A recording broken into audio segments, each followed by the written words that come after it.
হচ্ছে চণ্ডীঘাট। টেম্পুতে যেতে হবে। আরে নেই দেখা। এটা হচ্ছে চণ্ডী পাহাড়ের চণ্ডীঘাট। এটা গঙ্গায় যে ঘাটটা মানুষ স্নান করে, এটা হচ্ছে চণ্ডীঘাট।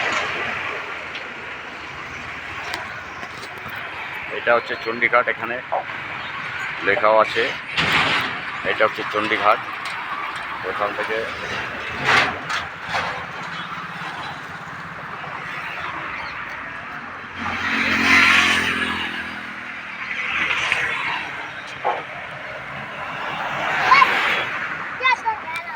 বলছে টেম্পুতে করে যাও, তার মানে এখনো অনেক দূর।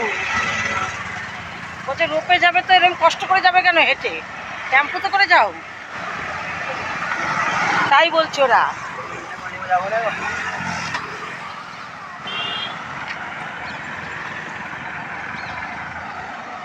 কি আমরা না এই আশ্রমটাই এপারেই তো, এইটাই উত্তম কুমারের আশ্রম, উত্তম কুমারের ভাগ্নের আশ্রম।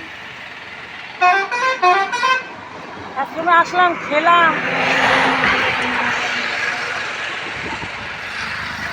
তবে ওপারের থেকে এই পারটা নিরিবিলি বুঝতে পারছি।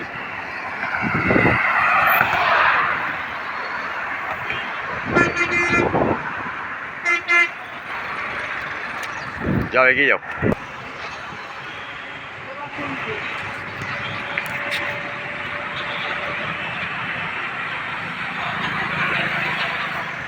তো এইটা হচ্ছে চণ্ডী মাতার মন্দির, সামনে পাহাড়ের ওপরে যে দেখাচ্ছে চণ্ডী পাহাড়। আমরা সকালবেলা মনসা পাহাড় থেকে ঘুরে এসেছি, এখন ব্রিজটা ক্রস করে নিয়ে ব্রিজের ওপর দিয়ে হেঁটে চলেছি টাইম পাস করার জন্য। সামনেই দেখলাম চণ্ডী পাহাড়, মন্দিরটা উপরে দেখা যাচ্ছে এখান থেকে।